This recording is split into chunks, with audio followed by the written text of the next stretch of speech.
Bom dia, boa tarde, boa noite, sétimo ano. Tudo bem com vocês, pessoal? Eu espero que sim. Professor David aqui. Vamos iniciar mais uma aula em português. Hoje vamos falar sobre produção textual, tá bom?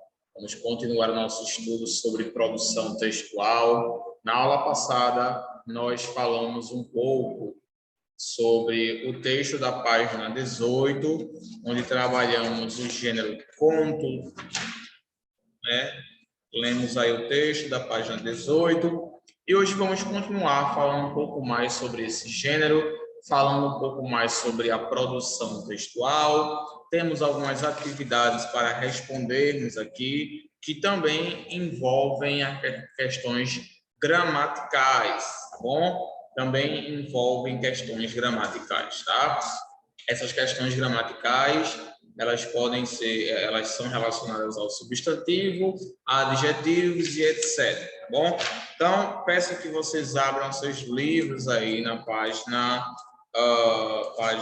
20, livro grosso de português. O livro grosso de português, na página 20, beleza? Enquanto vocês pegam seus livros aí, eu vou colocar o cabeçalho da nossa escola aqui.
Pronto, pessoal, produção textual, página 20, tá bom? Página 20, temos aqui a continuação do nosso texto. Eu vou fazer a leitura com vocês aqui desse texto, tá bom? Isso é coisa de menino amarelo. Mas, na verdade, nós já lemos esse texto semana passada. Foi sim, nós já lemos. Já lemos esse texto. Agora vamos continuar com as perguntas referentes a esse texto. Primeiro, a gente tem a questão das partes dos vocabulários. Na página 21, temos aí algumas palavras cujo significado vocês devem pesquisar. Já vou adiantar aqui com vocês. Temos a primeira palavra aqui, que é muganga. O que é uma muganga, né? Isso é bastante, eu posso dizer assim, peculiar do Nordeste, né? Aqui no Nordeste a gente usa bastante essa expressão, muganga, né? Muganga é uma expressão facial ou corporal que indica humor e graça. A gente tem também cabulosa, pessoa chata, implicante. A gente tem aí também baderna, né? O que é uma baderna? Uma confusão, bagunça, briga, etc.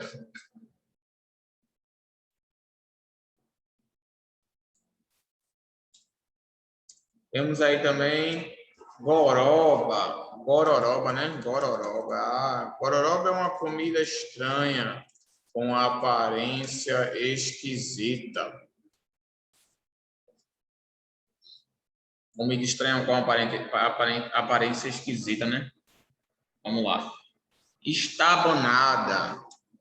Estabanada. O que é que significa esse estabanada, hein, professor? Estabanada significa desajeitada, né? Desajeitada. Que faz as coisas de maneira desastrada.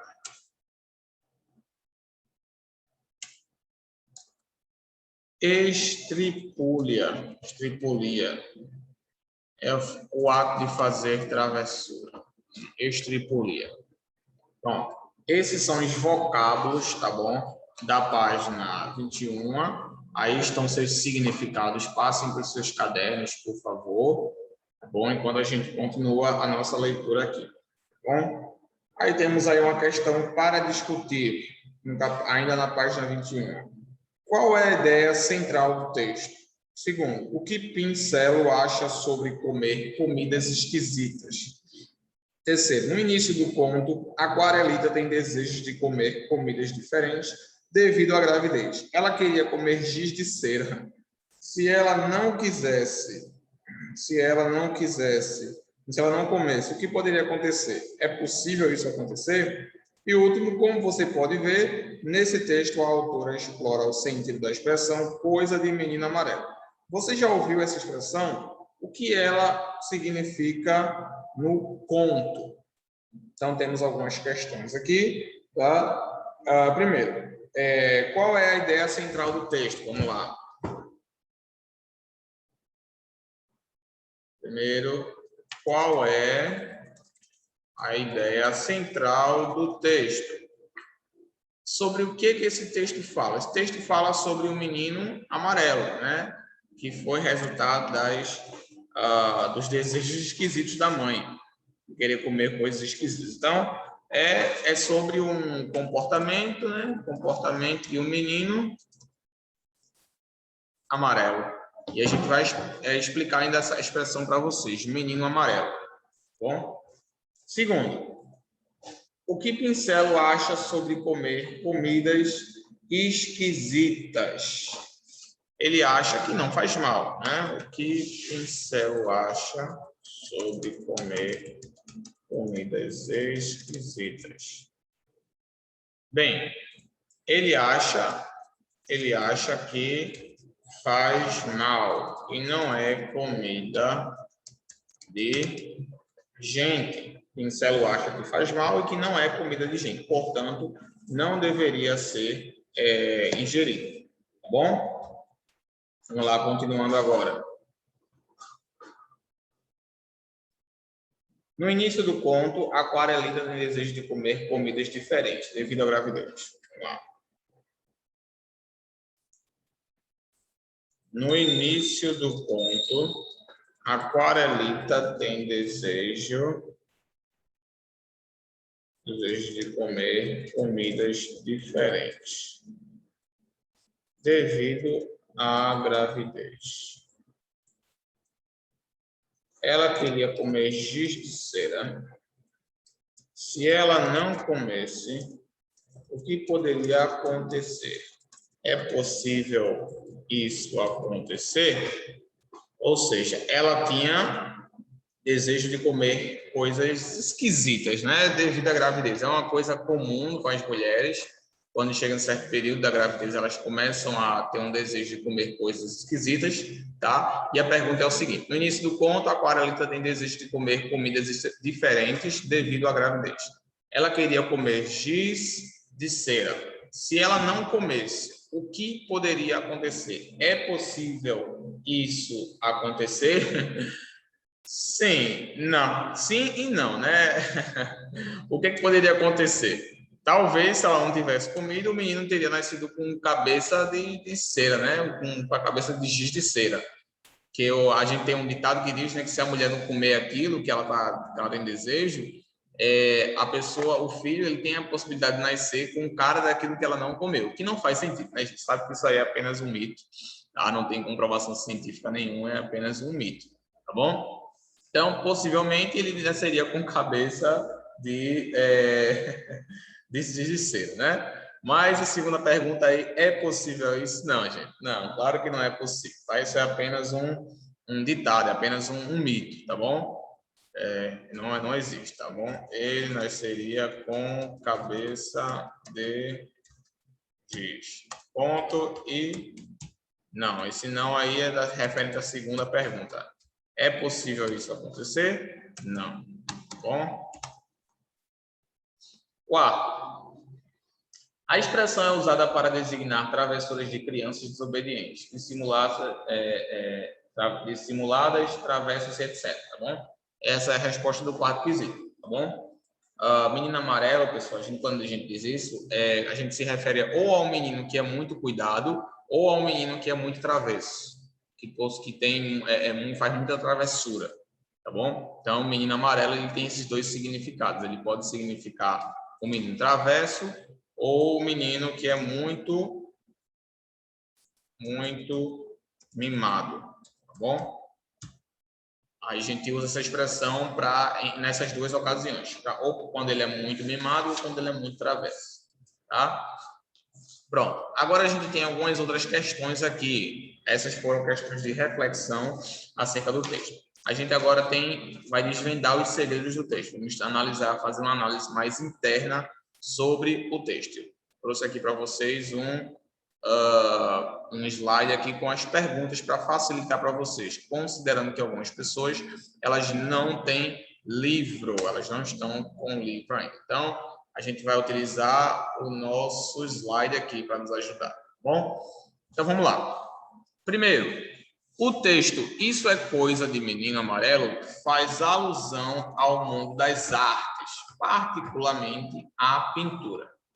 Como é possível deduzir tal informação? Como é que a gente sabe que o nome dele, o texto faz alusão ao mundo das artes? É possível deduzir isso aí, pessoal? Analisando o nome da mãe e do pai dele.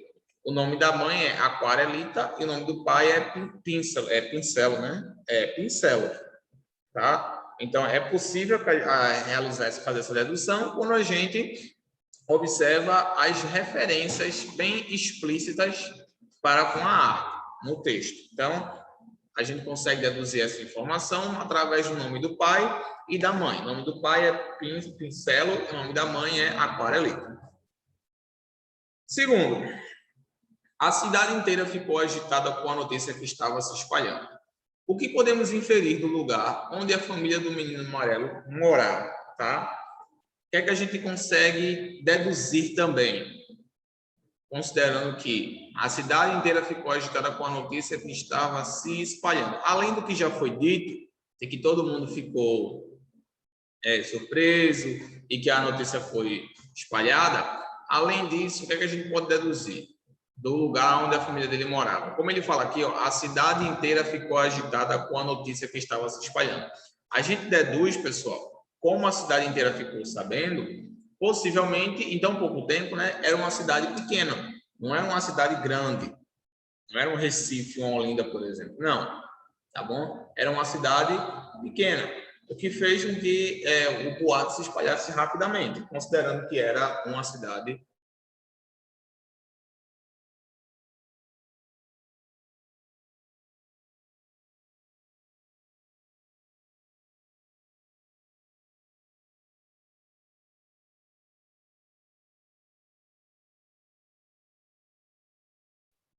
Pronto, como eu estava falando aqui para vocês, sim. Então, a gente deduz que era uma cidade pequena, considerando que a notícia se espalhou rapidamente. Tá? Não levou muito tempo até que a notícia se espalhasse. Então, a gente deduz que era uma cidade pequena. Tá? Muito bem. Terceiro agora. Leia o excerto que segue. Dona Aquarelita deu à luz a um bebê amarelo. Amarelo de verdade. A partir dessa afirmação feita pelo narrador, que outros sentidos pode ter a expressão menino amarelo? A partir dessa afirmação feita pelo narrador, que outros sentidos pode ter a expressão menino amarelo? Como ele usa aí, pessoal? Amarelo de verdade, né? Ele não quis se referir apenas à expressão que o menino era amarelo, que a gente sabe que o menino amarelo é menino treloso, menino mimado, etc. Mas ele dá uma ênfase aqui, ó, amarelo de verdade, ou seja, ele literalmente nasceu com a cor amarela. Então, talvez ele tivesse se referindo a alguma doença, né, dermatológica,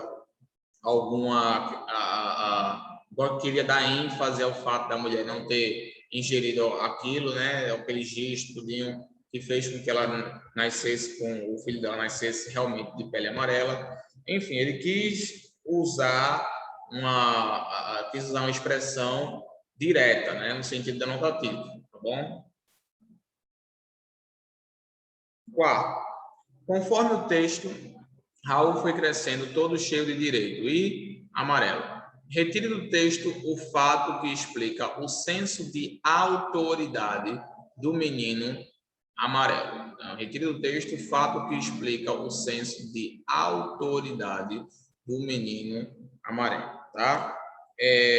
Esse senso de autoridade, tá? Ele se dá devido ao fato de ele ter crescido e ser conhecido por todo mundo, que gerou uma certa fama do menino, né? Pelo fato, claro, dele ser amarelo. Então, isso gerou um certo reconhecimento pela sua diferença dos demais e por ser amarelo, e essa diferença resultou em uma apreciação pública. Todos estavam apreciando o fato do menino ser amarelo. Tá bom? Muito bem. Quinto agora, o conto Isso é Coisa de Menino foi escrito a partir de uma expressão popularmente conhecida. Não é possível definir precisamente a origem da maioria das expressões dos ditados populares. Isso porque eles são transmitidos oralmente de geração para geração. No texto, a autora utiliza um ditado popular relacionado à expressão coisa de menino amarelo. Que ditado é esse? A autora utiliza um ditado popular relacionado à expressão coisa de menino amarelo. Que ditado é esse? Desculpa de menino amarelo é comer barro. Ou seja, ela está perguntando aqui qual foi o ditado que ela usou que envolve o menino amarelo, que envolve essa expressão. E a expressão que a gente encontra aí é desculpa de menino amarelo é comer barro. É uma expressão que ela usou utilizando outra expressão, que é a do menino amarelo. Bom? É como se fosse uma expressão dentro da outra.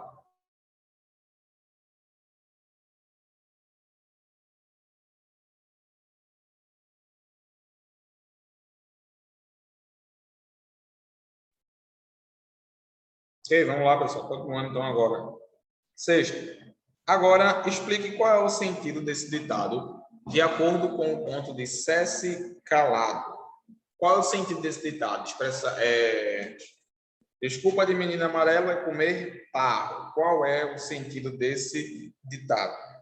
Bem, o sentido do ditado, pessoal, está associado ao comportamento de quem sempre procura repassar para alguém a culpa por ter feito alguma coisa. É aquela pessoa que ele sempre quer passar a culpa para outra pessoa. Ele nunca está errado, né? Ele sempre gosta de atribuir a culpa, dizer que a culpa não foi dele, que ele não teve nada a ver com aquilo.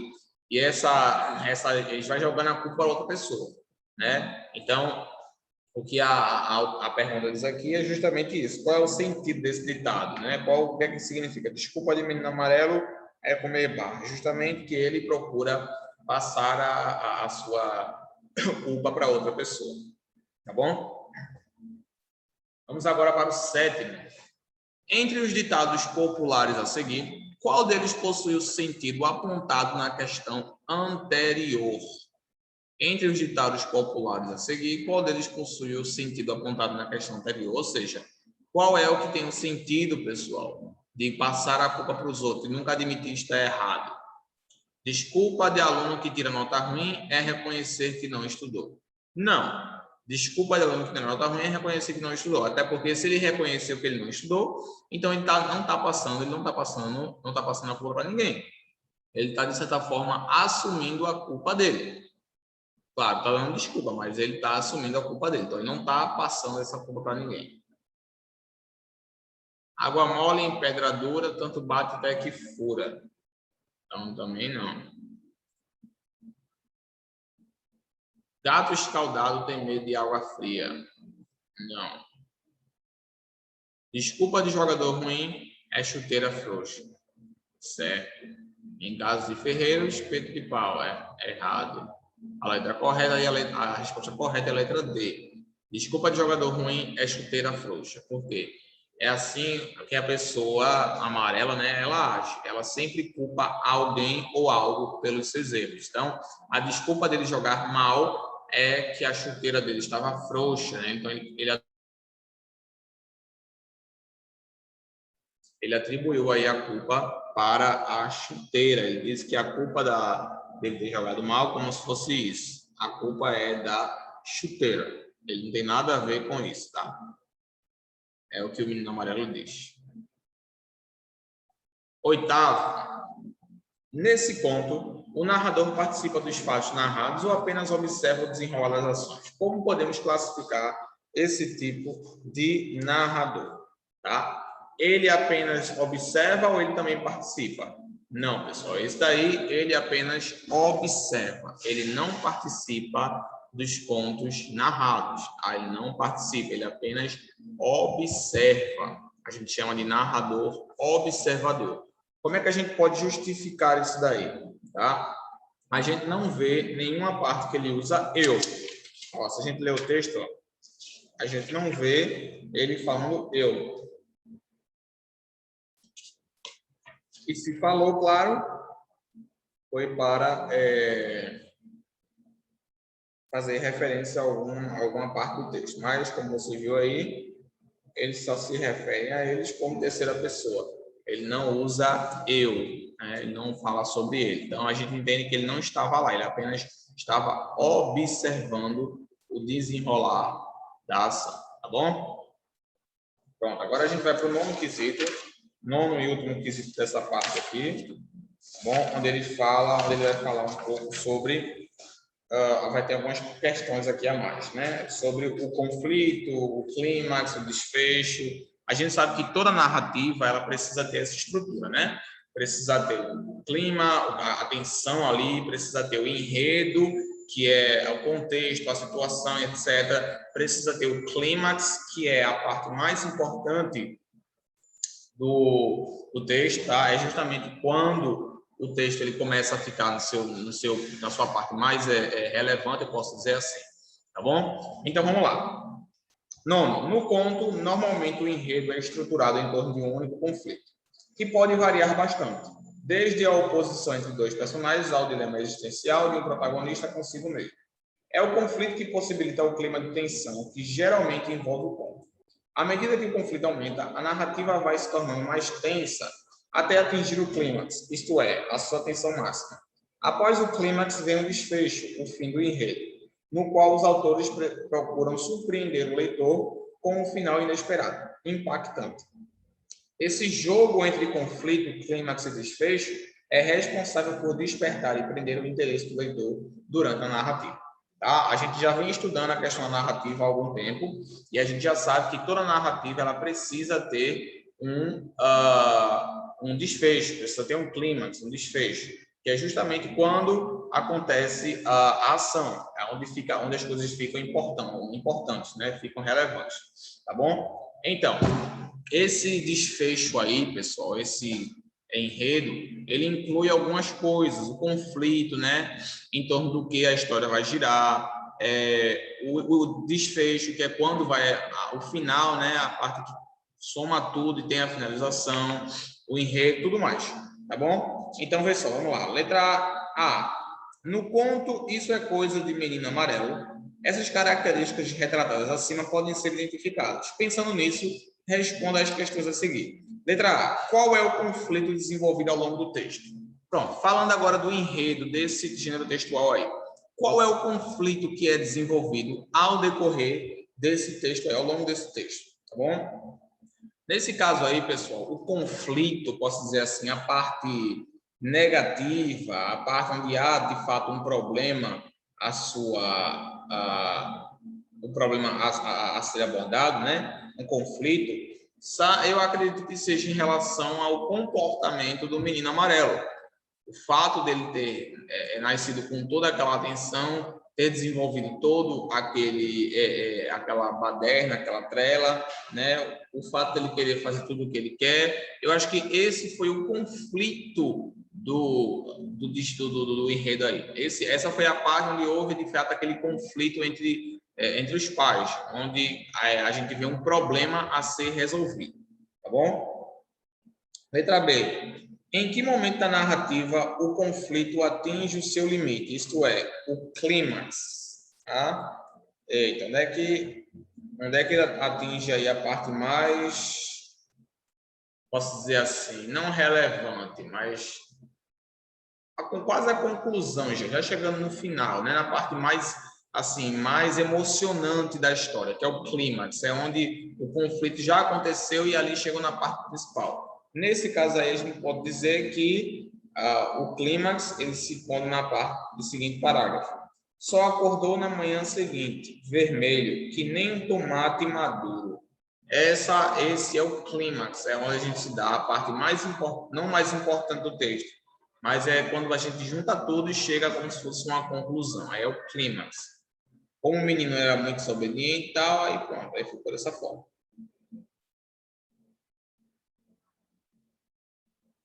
Aí a gente tem aí como ocorre o desfecho dessa narrativa. Como ocorre o desfecho dessa narrativa?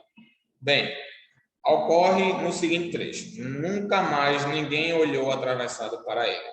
Agora todo mundo queria ser amigo do menino vermelho, chamado Raul. O desfecho, a finalização da história, acaba nessa parte aí. Quando ele diz que ninguém mais queria queria debochar dele, porque agora ele não era mais amarelo, ele passou a ser vermelho. Ele mudou de cor. Bom? Muito bem. Ok, pessoal. Então, essa primeira parte aqui a gente finaliza. Agora a gente vai para a página 24. Tá bom? Trabalhar um pouco aí também as atividades das páginas seguintes. Vamos lá.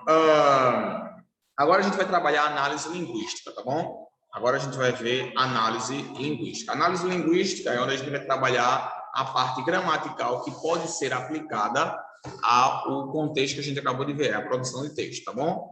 É a parte gramatical. Então, a gente tem aí, já no começo da página 24, a gente tem aí os nomes, substantivos e adjetivos. Tem uma tirinha aqui que eu vou ler com vocês. Vai, Zé, ele não morde, vou nada, deixe de bestagem, não tá com medo do melhor amigo do homem, amigo para a vida toda, Zé. Tava com medo do cachorro aí, tá bom? Então, nesse caso, a gente não precisa responder essas 4 questões aí, tá bom? Só fazer a leitura da observação que está bem abaixo, que diz o seguinte. As palavras Zé, amigo, homem e vida são utilizadas para nomear. Por isso, fazem parte do grupo dos nomes. Os nomes compreendem palavras com forte valor referencial. Com eles, podemos fazer referência aos seres e falar sobre eles. E outras com grande potencial qualificativo. Daí o fato de os nomes estarem divididos tradicionalmente em 2 grupos. Os substantivos e os adjetivos. Então, substantivo ele tem aquela função de nomear as coisas, tá? O substantivo ele nomeia as coisas, ele dá um nome a alguma coisa. Já o adjetivo, como a gente já viu também, ele caracteriza, ele dá uma qualidade, ele dá um defeito para alguma pessoa, tá bom? Vamos lá. A força referencial, no entanto, não é exclusiva dos substantivos. É o que acontece com o pronome ele, no primeiro quadrinho da tirinha. Observe. Ele não morde. Ele não morde. Nesse caso aí, ele, a gente está usando aí o livro, né? Para se referir ao livro. Beleza? Ok. Na fala de chachado, o pronome ele está sendo utilizado no lugar de um substantivo, que seria o livro. Por isso, é considerado uma palavra com valor substantivo. Tá bom? É considerada uma palavra com valor substantivo. Da mesma forma, o potencial de qualificar não é exclusivo dos adjetivos. Algo parecido acontece, por exemplo, em ela brilha, em que o verbo brilhar parece qualificar o pronome ela, que, como vimos anteriormente, é um pronome substantivo, pois exerce a função de um substantivo. É importante observar que os pronomes podem se combinar. Os adjetivos sempre acompanham um substantivo, ou palavra com valor substantivo, qualificando-a. Nesse caso, a ideia de qualificar significa apenas atribuir uma característica que não necessariamente será positiva, tá bom? Tudo bem. O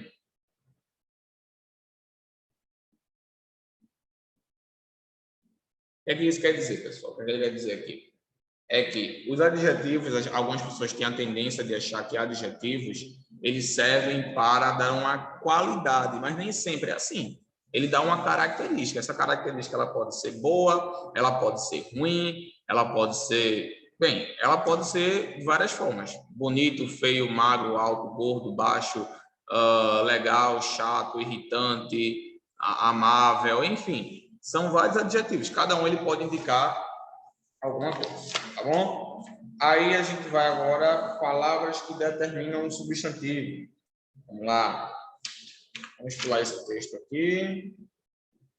Então, e na página 26 a gente tem aí algumas anotações acerca dos adjetivos e locuções adjetivos, tá? Gente, essa parte aqui de análise linguística, ela é apenas uma introdução, tá? Porque eu ainda vou falar com vocês acerca dessas classes gramaticais. Substantivo, adjetivo, ainda vou conversar com vocês acerca disso de forma bem detalhada. Então, não se preocupem com esse assunto de achar difícil, porque não é. A gente vai ver ele nas nossas aulas de gramática de forma mais detalhada. Aqui é apenas uma análise linguística para que a gente possa aplicar esse conteúdo nos textos que nós acabamos de ler, tá bom? Então, acompanhe comigo aí a leitura. A Paula é uma pessoa muito especial.